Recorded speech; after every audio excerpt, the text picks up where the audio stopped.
परम पिता परमेश्वर भगवान श्री सीताराम के बारंबार वंदन। देवादिदेव भगवान महादेव मानव तथा अनंत श्री हनुमान जी का चरणों में साष्टांग दंडवत। प्रातः स्मरणीय परम पूज्य भाव गोस्वामी श्री तुलसीदास जी के चरणों में बारंबार वंदन।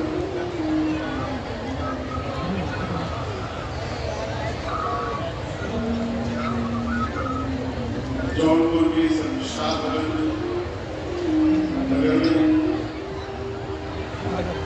इस परमपुरी श्री रामलीला मैदान की बराबर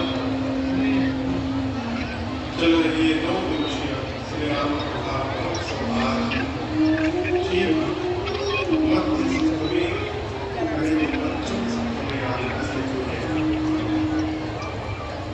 इस सभा के केंद्र में बाबू श्रीमान श्री अग्रहरि जी तथा श्रीमान श्री अग्रहरि जी जिनके संकल्प से जिनके पुण्योदय से ये और हमको आपको सौभाग्य प्राप्त हुआ।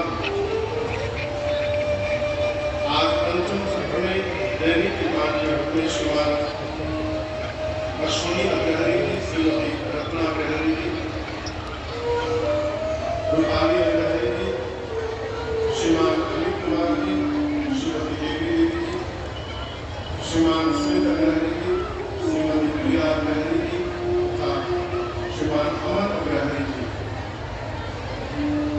इन सभी मिलकर यहाँ मंच पर ठाकुर ने किया।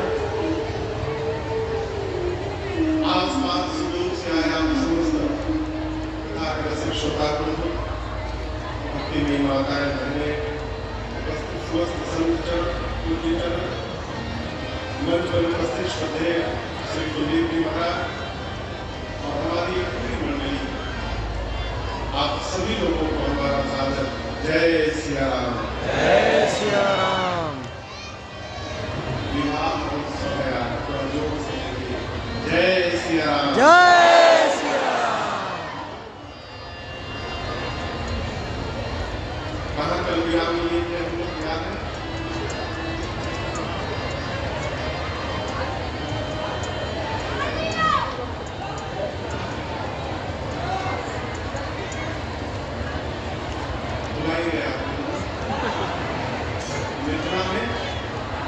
विश्राम करना, नगर भ्रमण करने के उपरांत भगवान गुरुदेव भगवान की सेवा में उपस्थित हुए।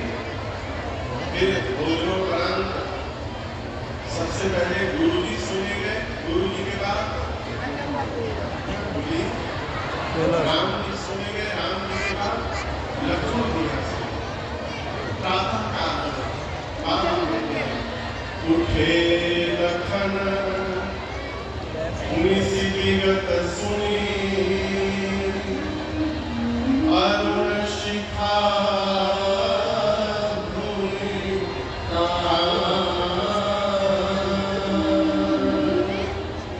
गुरु जी से पहले जगतपति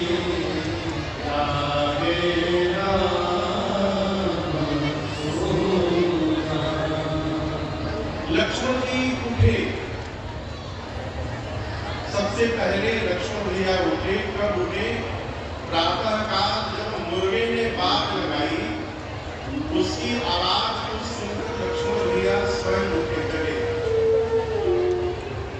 उठने के बाद लक्ष्मण भैया राम जी के चरण की सेवा करने लगे। राम जी जब और दोनों भैया मिलकर जब गुरु जी की सेवा प्रारंभ होती है तो सबसे अंत में कौन जगा? दूल्हे भगवान श्री विश्वामित्र जी जगे। प्रातः काल जगने के बाद भगवान प्रातः क्रिया से निवृत्त हुए और राम जी स्वयं मन में विचार किए कि मुझे पूजन करेंगे तो पूजन में पुष्प दल की भी आवश्यकता पड़ेगी। यहाँ दर्शन करिए, विश्वामित्र जी ने राम जी से नहीं कहा कि पुष्प दल ले आइए। राम जी ने कहा अनुमति मांगी, गुरुदेव कहिए तो पूजा के लिए फूल दल ले आए। व्यवहार एक ही है लेकिन सूक्ष्म अंतर है। कई लोग काम कहने के बाद करते हैं और कई लोगों को काम करने के लिए कहना नहीं पड़ता है। वो समय और परिस्थिति को जान करके और बिना कहे कार्य को पूर्ण कर देते हैं। उनमें से राम जी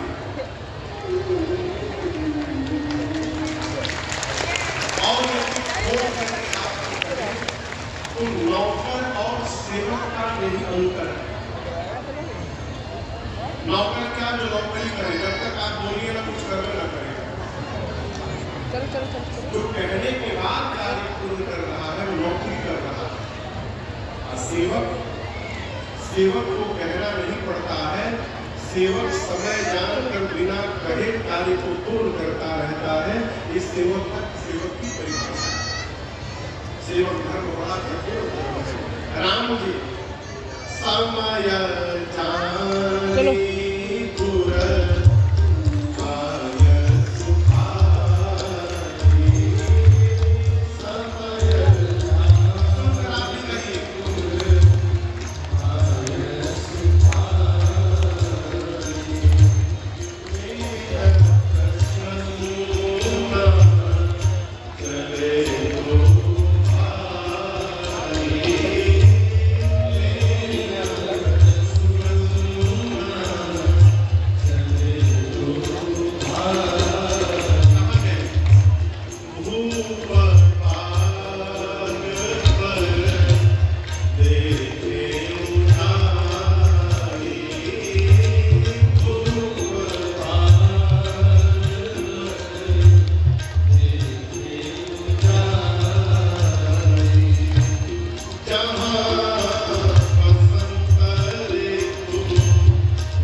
श्री जनकपुर की पुष्प वाटिका में राम लक्ष्मण जी हैं। आगे की चौपाइयों में गोस्वामी जी ने उस वाटिका का वर्णन किया है। सबसे पहले बाबा कहते हैं, जहाँ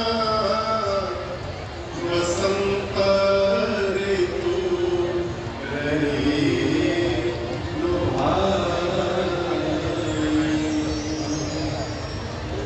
आपको मैं निवेदन करूं, राम जी इस समय मिथिला में पुष्प दल लेने के लिए बाग में प्रस्तुत हुए हैं। उस समय जो ऋतु चल रही थी, उस ऋतु का नाम था शरद ऋतु। क्या नाम था? शरद ऋतु में ठंड रहती है कि गर्मी?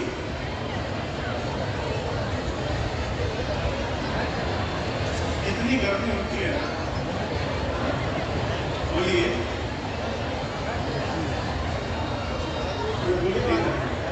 ठंड लगती है ना, लेकिन आप दर्शन करिए, मौसम शरद ऋतु का है, लेकिन बगीचे में कौन सी ऋतु का आगमन हुआ है?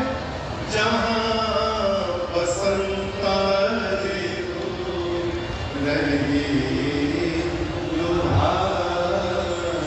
मैं दोनों अंतर बताऊं। शरद ऋतु में पत्ते झड़ जाते हैं और वृक्षों पर उदासी छा जाता है ठंड के समय में। अब बसंत ऋतु में नए नए पत्ते निकल आते हैं, नए पुष्प निकल आते हैं, नया फल निकल आता है, शीतल मंद सुगंध हवाएं बहने लगती है। ऋतुओं का राजा है बसंत। जो 6 ऋतुएं हैं, उन 6 ऋतुओं में उनका राजा कौन है? बसंत। ऋतुराज बसंत कहा गया। कल्पना करिए, ये पंडाल जो है ये पुष्प वाटिका है। पंडाल के बाहर शरद ऋतु है और पंडाल के भीतर बसंत ऋतु है। ऐसा कैसे संभव हो गया? ऐसा इसलिए संभव हो गया कि आज इसी बाग में प्रभु और मैया का प्रथम बार मिलन होने वाला है। जहाँ भगवान और भगवान की भक्ति का मिलन हो जाए, वहां सदैव बसंत ही बसंत बना है।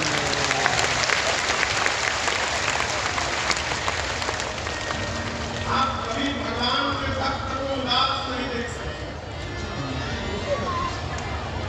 जो वास्तव में भगवान का भगत है, भक्ति का पहला लक्षण जानते हैं क्या है? भक्ति का पहला लक्षण दोष देना समाप्त हो जाता है। कंप्लेन करने की आदत मिट जाएगी। आप राम जी का स्वभाव देखिए। राम जी के जीवन की सबसे बड़ी विशेषता है, भगवान के जीवन में कभी कंप्लेन नहीं किया। क्या क्या नहीं छूट गया। रात को कहा गया सवेरे राजा, सवेरे कहा गया जंगल में जाइए, राम जी ने किसी से कंप्लेन नहीं किया। भक्ति दोष नहीं देती है, भक्ति सौभाग्य का दर्शन करती है। अभाव में भी यदि भक्ति आ जाएगी तो नाचने का स्वभाव बन जाएगा। बाग के भीतर लग रहा है कि बसंत ऋतु का आगमन हो गया और इसका प्रभाव जितने पौधे हैं, लागे बिटप।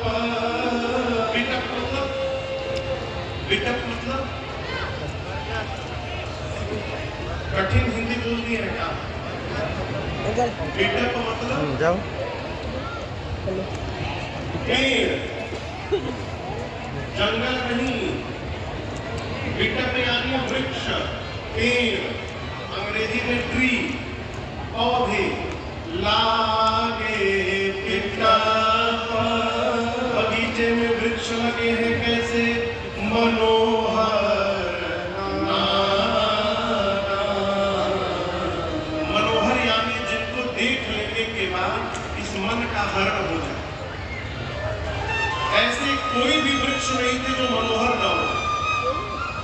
मन आंखें जहां जाई मन तभी लुभाए। आंखें जिधर चली जाए उधर ही अटकी रह जाए। ऐसे वृक्ष लगे हैं। किसी भी वृक्ष पर पुराना पत्ता नहीं है, पुराना पुष्प नहीं है, न पुराना फल है। ऐसा है नव पल्लव फल सुमन सुहावन।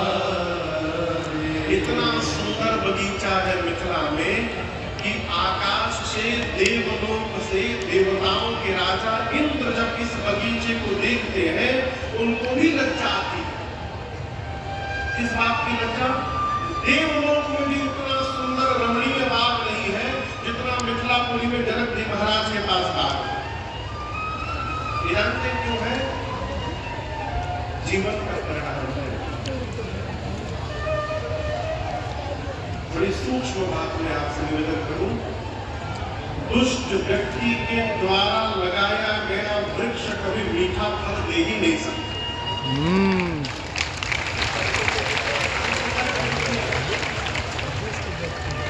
वृक्ष भी तभी मीठे फल देते हैं जब उस वृक्ष को लगाने वाले का हृदय निर्मल हो। हम जैसा रहते हैं वैसा हमारा घर रहता है। हमको अपने विषय में बताने की आवश्यकता नहीं है। बुद्धिजीवी लोग हमारे घर को देखकर समझ जाएंगे कि हमारा जीवन क्या है। हनुमान जी विभीषण जी का जीपीएस लोकेशन लेकर लंका नहीं गए।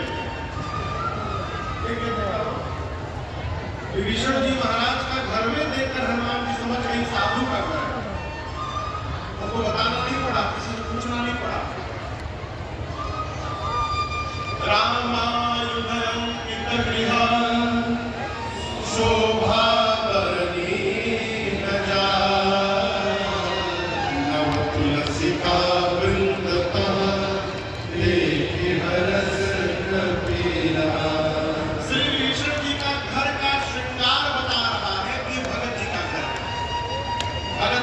तुलसी जी का बिल्वा लगाएगा, भगत नहीं होगा तो मनी प्लांट लगाएगा।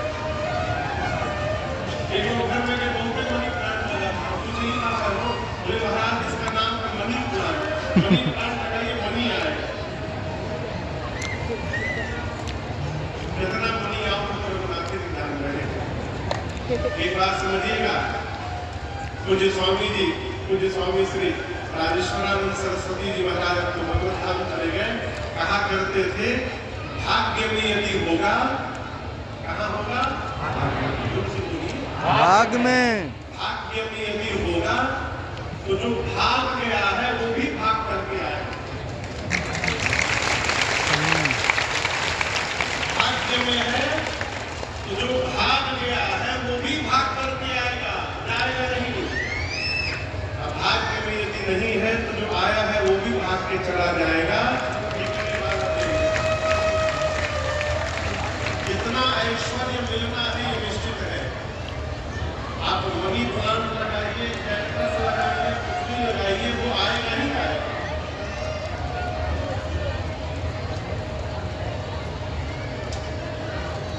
राम जी बाग में पहुंचे हैं। बाग के बीच में मां पार्वती जी का एक दिव्य सुंदर भव्य मंदिर है।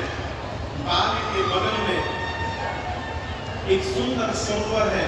मंदिर के बगल में बाग के भीतर एक सरोवर भी तालाब।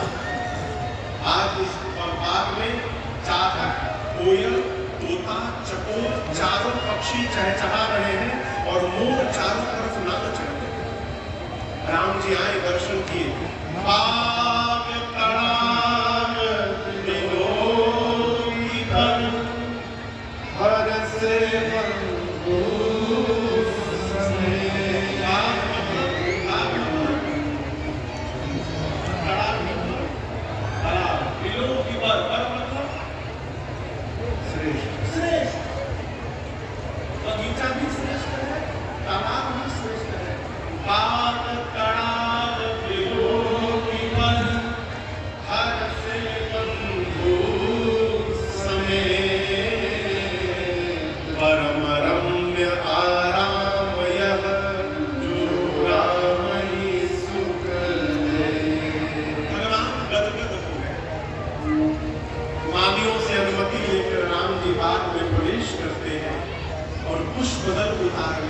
किससे अनुमति लेकर?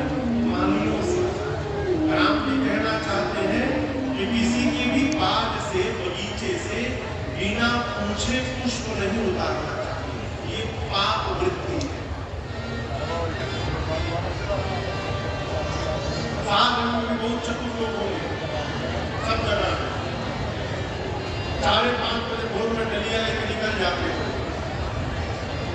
देखरी देखरी दरवाजे फूल निकला है, सब बोरे में उतार के लेकर चले जाते।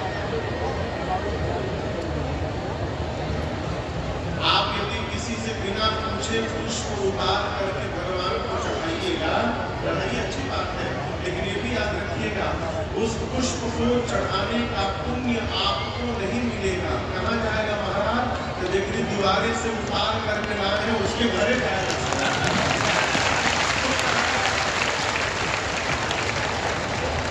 इसलिए बिना पूछे छूना भी नहीं चाहिए। राम जी चबूती सी चितई पूछी मांगी मांगियों से राम देवती लिए लगे ले नदल फूल अभी कहा राम ने पूछ कर क्या करना है बोलिए। यहाँ लिखा है लगे लेन तक भगवान लेने लगे पुष्प। आप कल्पना करें वृक्ष पर ये फूल लगा हुआ है, पौधे पर एक फूल लटका हुआ है, राम जी है तो इसको लेना नहीं कहते, इसको कहते उतारना। इसको क्या कहते हैं? उतारना। तो राम जी यहाँ के स्वामी जी कह रहे पुष्प को लेने लगे। जब तक कोई देने वाला नहीं होगा तब तक कोई लेने वाला नहीं होगा। तो राम जी भी पुष्प को ले रहे हैं, तो राम जी को पुष्प को दे कौन रहा है? प्रश्न है, महात्मा का चिंतन में बताऊं। बोले देखिए ये पेड़ पौधे कहां से निकले हैं? बोलिए धरती से। धरती से। इतना डर कह रहे हैं? कहां से निकले हैं? धरती से। भूमि से। मेरी सीता मैया कहां से निकली है? धरती से। तो इस संबंध से ये पेड़ पौधे राम जी के क्या हो गए? बोलिए सार हो गए। ये पेड़ पौधे राम जी का हो गए, साले हो गए। अब बताइए कौन साल चाहेगा कि हमारे जीजा जी आज घर काम करे?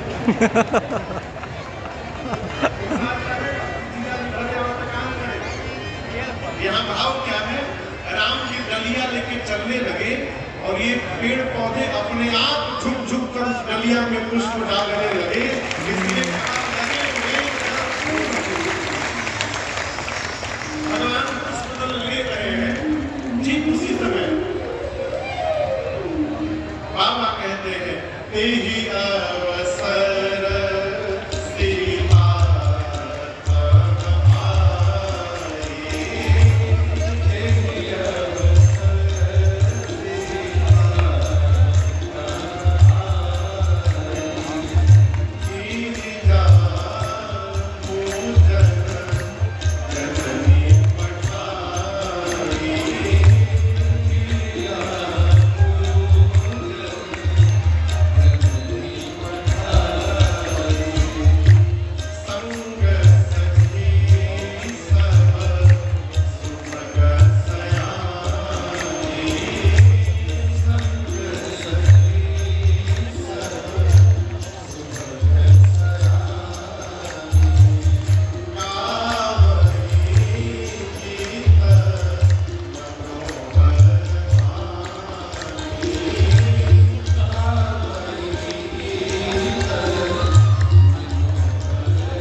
लेकिन हम आपसे निवेदन करेंगे, सीता जी आई नहीं है, भेजी गई है। सीता जी आई नहीं है, क्या हुआ है? भेजी गई है। किसने भेजा है? गिरिजा पूजन जननी पठाई। सीता मैया को उनकी मां सुनैना जी ने पूजा करने के लिए भेजा। लोग कहते हैं महाराज हमारे बच्चे भगवान से दूर हो गए हैं, बच्चे भगवान से दूर हुए हैं, तो ये बच्चों का दोष नहीं है, आपका दोष है। आपने कभी बच्चों को भगवान से जोड़ा ही नहीं। कई लोग बड़ी अच्छी बात मेरे से कहे महाराज प्रयास किया जाए हर नगर में, हर गांव में एक ऐसा स्थान बने जहां बच्चों को अपने धर्म के बारे में बताया जाए। बच्चों को कभी करता हो बच्चे जानते नहीं ध्रुव जी कौन थे, बच्चे जानते नहीं प्रहलाद कौन थे। यही बच्चे बड़े होकर जब पाश्चात्य संस्कृति के प्रभाव में आ जाते हैं तो लोग कहते हैं बहुत काल और कलयुग का प्रभाव है। कलयुग का प्रभाव नहीं है, आहार अभाव है। हर माता पिता को अपने छोटे बच्चों को घर में बिठाकर आधे घंटे रामायण महाभारत की कहानियों को सुनाना चाहिए, अपने पूर्वजों के बारे में बताना चाहिए। कि बताएंगे क्या नहीं, मोबाइल से फुर्सत के लिए कौन बताएंगे। भाई लड़का पीछे बाबू की लड़का लड़का पड़ेगा। यहाँ सीता मैया को उनकी माता जी ने भेजा है, चाहिए पार्वती जी की पूजा करके आई। सीता मैया सखियों के साथ आई है, मंदिर में स्नान कर तालाब में स्नान की है और स्नान करके पार्वती जी के मंदिर में जाकर मैया ने पूजन किया है। कैसे पूजन किया है? बहुत सामान लेके पूजा नहीं किया, बहुत अनुराग लेकर मैया ने। अनुराग यानी प्रेम। भगवान सामान के भूखे नहीं है, भगवान प्रेम के भूखे। कई लोग सोचते हैं कि महंगा महंगा सामान चढ़ाएंगे तो भगवान प्रसन्न हो जाएंगे। हमका भगवान को महंगा सामान चढ़ाएंगे, भगवान प्रेम से मिलेंगे। सीता मैया ने पूजन किया और अपने लिए सुंदर दूल्हा मांगा पार्वती मैया से। तभी माँ की 8 सखियों में से एक सखी पूजा छोड़कर चली गई बगीचा घूमने। इधर सीता मैया पूजा करके मांग रही है। क्या मांग रही है? सिया मांग रही अवध मुरार, कहे सरयू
माँ की 8 सखियों में से एक सखी पूजा छोड़ के बगीचा घूमने चली गई। एक सखी सिय संग बिहारी गई रही पुष्प वाटिका में घूमते घूमते उस सखी ने अचानक राम लक्ष्मण जी को पुष्प उतारते देख लिया। तो आप बताइए, बिना किसी प्लानिंग के अचानक भगवान दिखाई पड़ जाए तो भगवान को देखने के बाद जीव की क्या दशा होश में रहेगा जी? पूछ रहा हूं। देखिए, जब तक अपना होश है तब तक भगवान बोलने वाले नहीं है। भगवान का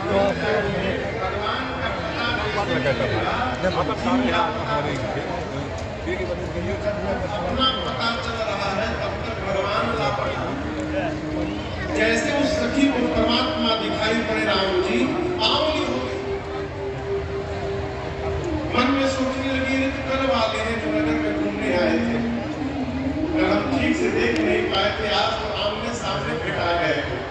इनको और हम लोगों को छोड़कर तीसरा कोई है भी नहीं यहाँ पर।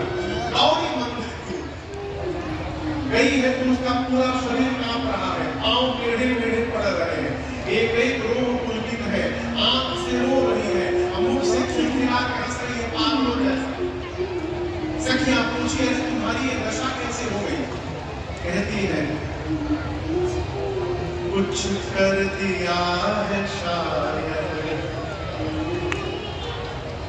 आज हमसे माई पूछ रही थी दिन में कि महाराज कहते हैं किसी की नजर लग गई है, किसी ने जादू टोना कर दिया है, सही में ऐसा भूत रखा?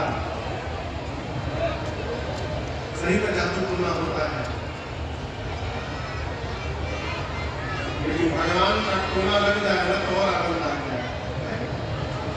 कहती है, कुछ कर दिया है शायद उस दृग विशाल ने,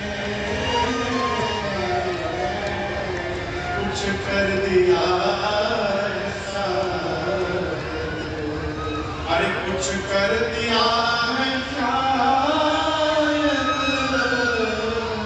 उस दृग विशाल ने, मेरे मन को फंसा दिया, घुंघराने वाले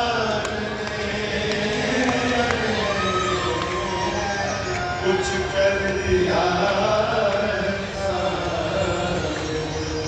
सत्या पुष्टि क्या हो गया? बोली टोना हो गया, टोना। आप बताऊं, मध्य प्रदेश में एक जिला है रीवा। रीवा नाम सुने आप लोग? रीवा, वहाँ बघेल पंडित, वहाँ के राजा हुए महामना श्री रघुराज प्रताप सिंह।